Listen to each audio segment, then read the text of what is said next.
Yeah, absolutely. Hi, and welcome to College Planning Untangled, where we try to simplify the college planning process for our families.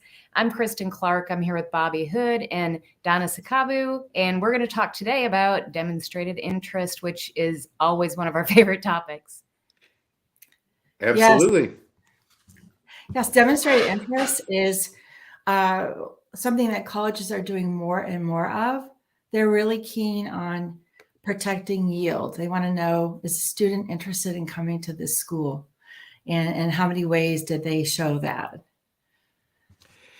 Yeah, I've heard, I've heard the phrase demonstrate interest. And I know that, when I first learned about, college admissions planning, when the college night people come and you go to college night and you talk to the person at at the little cubicle about the college, make sure you're really nice and show interest because they're going to turn over the note card and write some notes about you on the back of the card. But I suspect that it's gotten a little more technological beyond just writing some notes on a piece of paper about the student.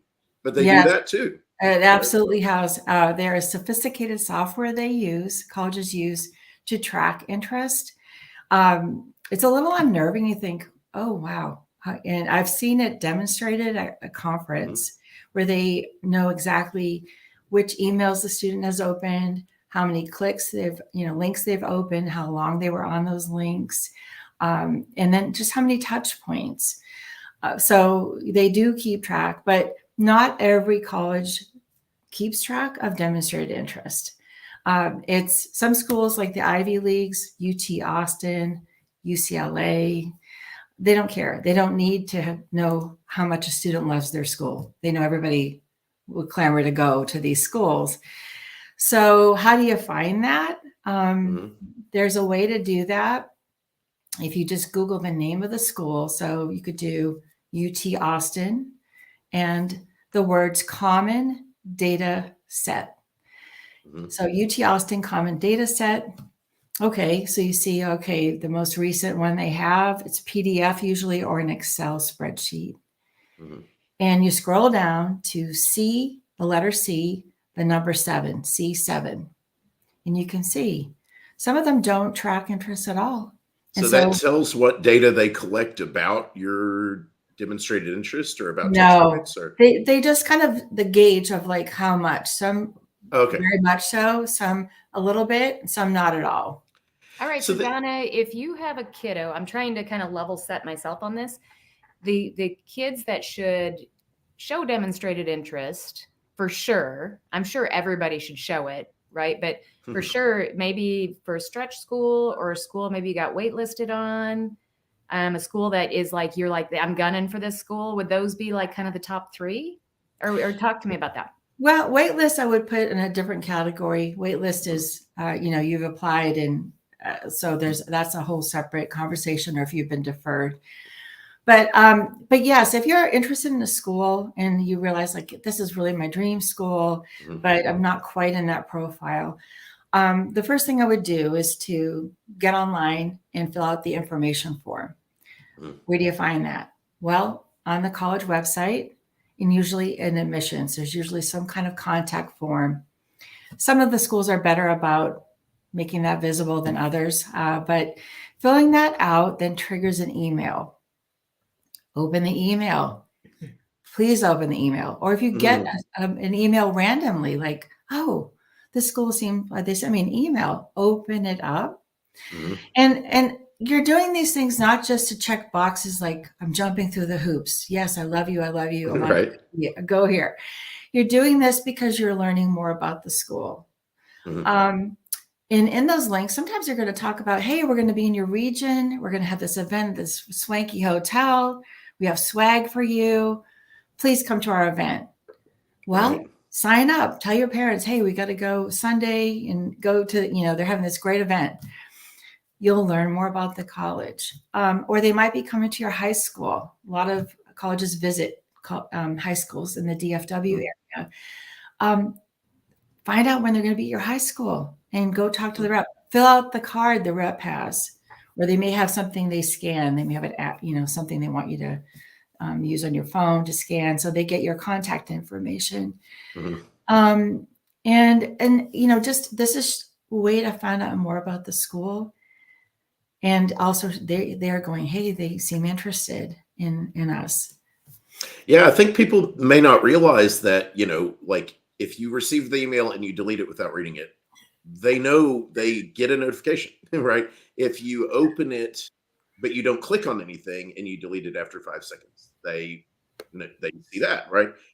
If there are links in it, if you click on the links, then they see it. And they also like, with a lot of these, if they do it, they can track whether you pointed your mouse and how long you hovered your mouse over a link and Yes. things like that. And when you go to the website, they see which things you click. I actually ran this on my own website at one point, using a free trial because that is expensive technology. And it's fascinating that you can see, oh, people are clicking this button, but they're ignoring this link, and maybe I need to make it a little bigger. And so colleges are doing that. And I think one thing that people might not understand is like, okay, why do colleges even care, right, about demonstrated interest? It's because one thing is selectivity. 10,000 people apply, you accept 2,000. Okay, so you have a 20% selectivity rate. But then you have 1,000 seats and you have to accept 2,000 people, right? That is, you only get a 50% like deliverance. You have to accept twice as many people. So you're only getting 50% who actually accept your things. Both of those numbers affect college ratings. So they only want to accept students that they know are going to accept.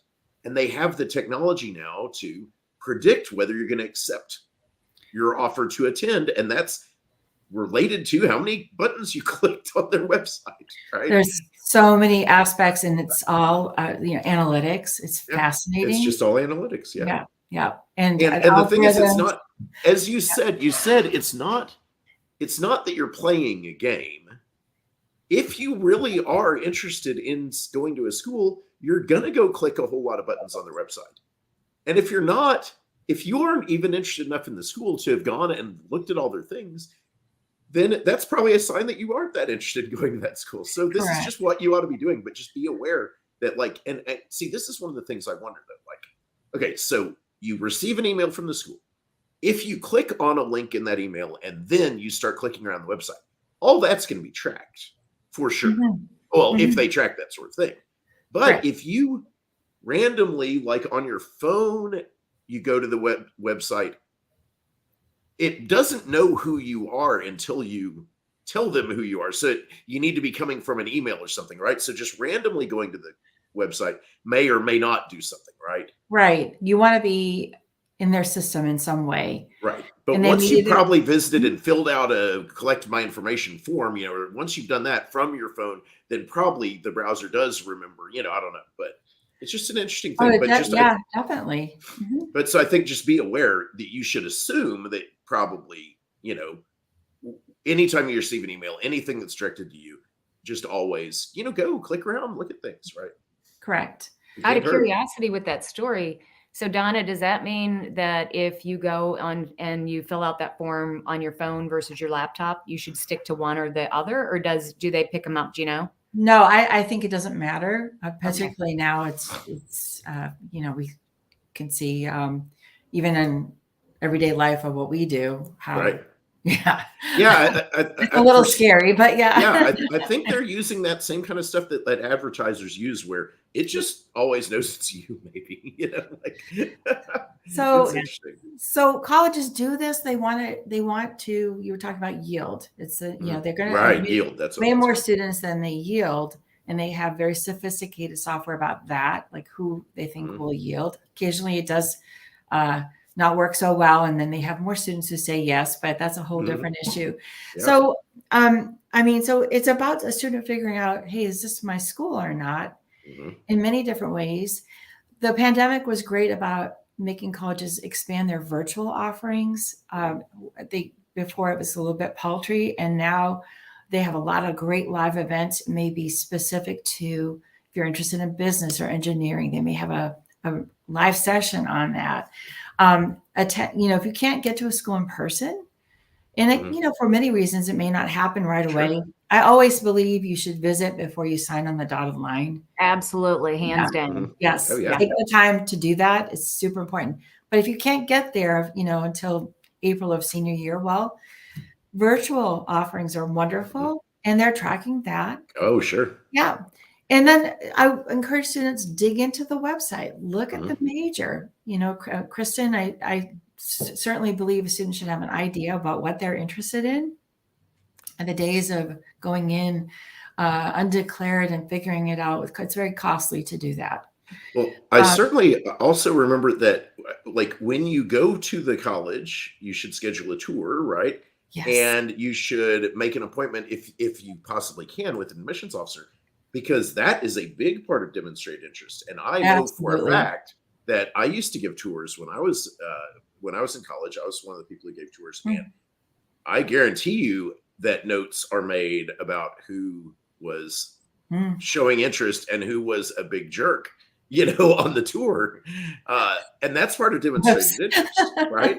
I mean, And not only that, Bobby, but the kid that stood behind his mom and let her talk, well, they're right. like, See, so yeah, don't be that mom though. Yeah. right. But so that's the other question. So what happens if the person who's showing the demonstrated interest is the parent, and they're the one who's calling the admissions office all the time? Yeah, no. How does that affect?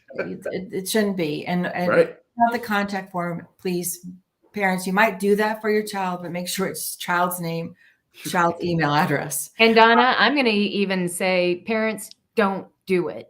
This kid has to be a part of this, right? It's about engaging. Yeah. Yes. Yeah. You want the student to get engaged. And it's time for them to kind of step up and start to be the adult here. Now, I know that some parents have kids that aren't into it yet, but man, you got to get them moving. You've got to be a part of it. So yes. I would. I got on my soapbox on that one. They're busy and whatnot, but really it needs to be the student. This is their journey. They're heading to college. You're not going with them. And so, I mean, there are a lot of other ways. So campus visit, yes, a lot of colleges will let you customize. Yeah. And so I say, don't try to cram in the visit. It's not about cramming and checking. We went to 50 schools during spring break. It's about saying, hey, we really spent time. We met with an advisor. I always say, ask, even if it's a public university that they're not tracking your interest maybe, but they take some time, say, hey, we're traveling from 1,200 miles. We'd love to meet with someone in the School of Business.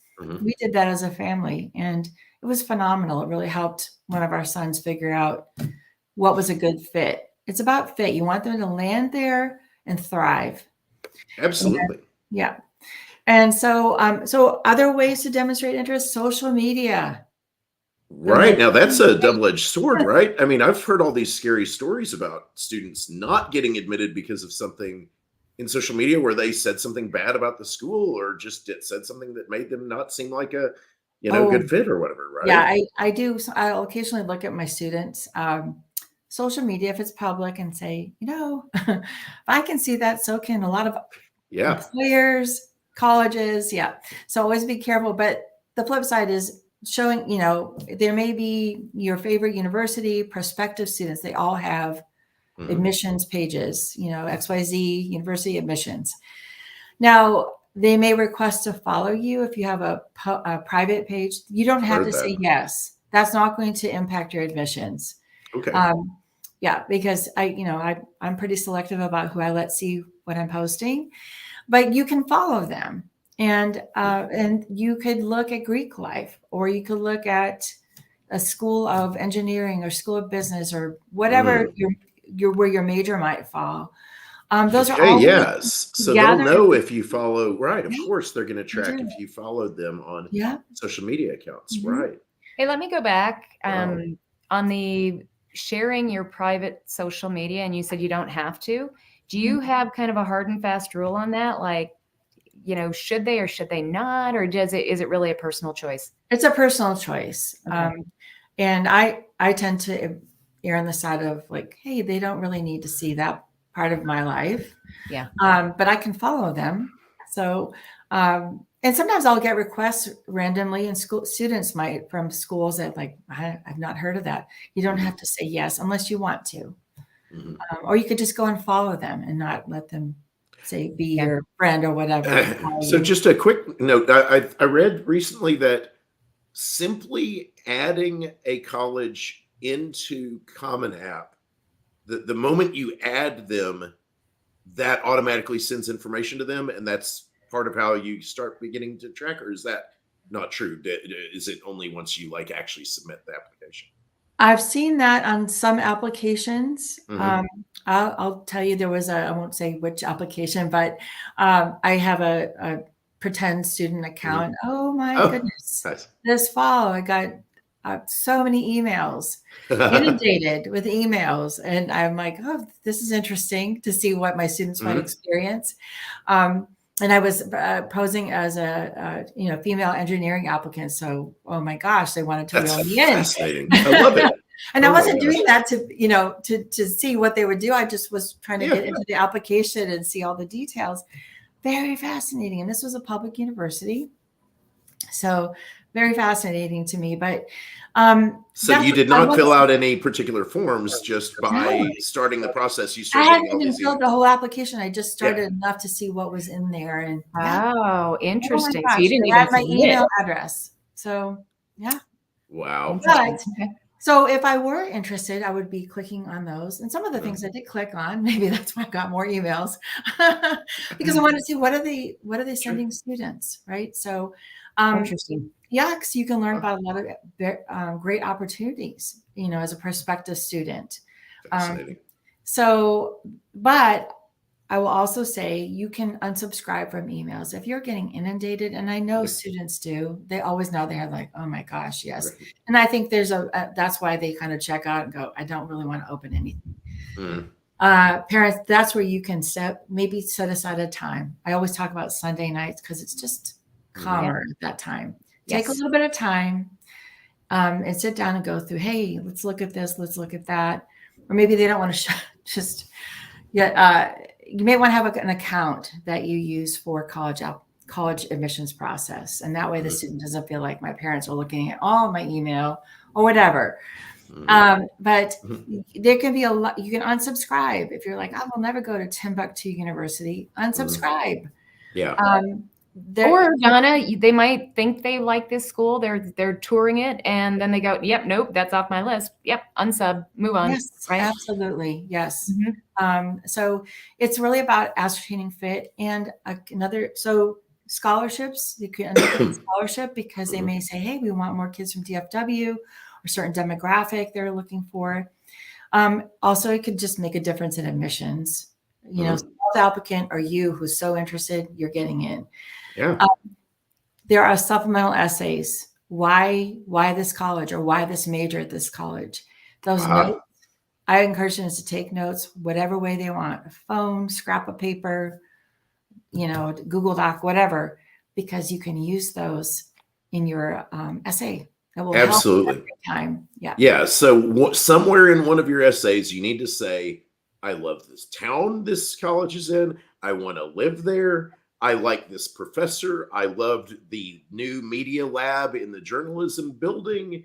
I Yes. want to eat in your cafeteria. Like you need Yes. to show that you did some research and you know some things Yes. and that you are interested in this college and say Mhm. the name of a professor, say the name of something, and then they'll say, oh, this person is not just writing some generic essay. They Correct. know where we are located. Generic, that's key. Authenticity is so important. And Absolutely. but yes, showing interest is for schools that track it is beneficial in many ways. And that's part of the thing with authenticity is, I mean, you can be silly and fun in your essays. You can say, I'm so excited that you have this on campus, like Thai food restaurant, and I just want to go eat there. You can say things like that if it's true, or whatever. It's fun, just Yes. say, oh, I just thought this building was so beautiful and blah, whatever.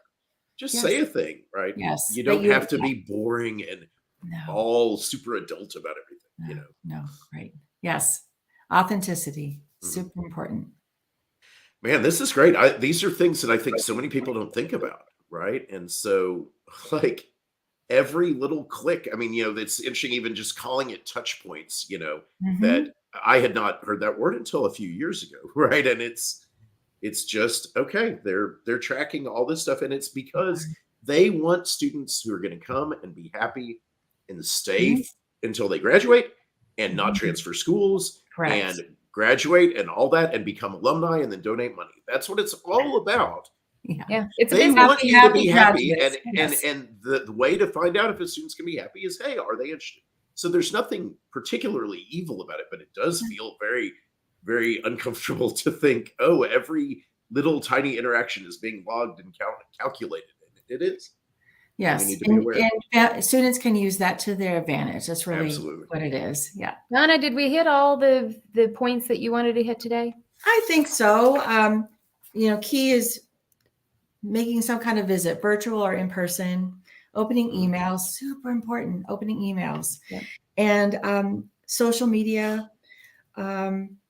I believe so. Those are the key factors in demonstrated interest. Well, that's great. I mean, we're going to continue as we're doing this whole month. We're going to be continuing. So next week, we're going to talk more about what colleges are interested in, but other things beyond demonstrated interest, what they're looking for. So I'm excited about that conversation as well. I am too. Thank you. Yeah. Right. Absolutely.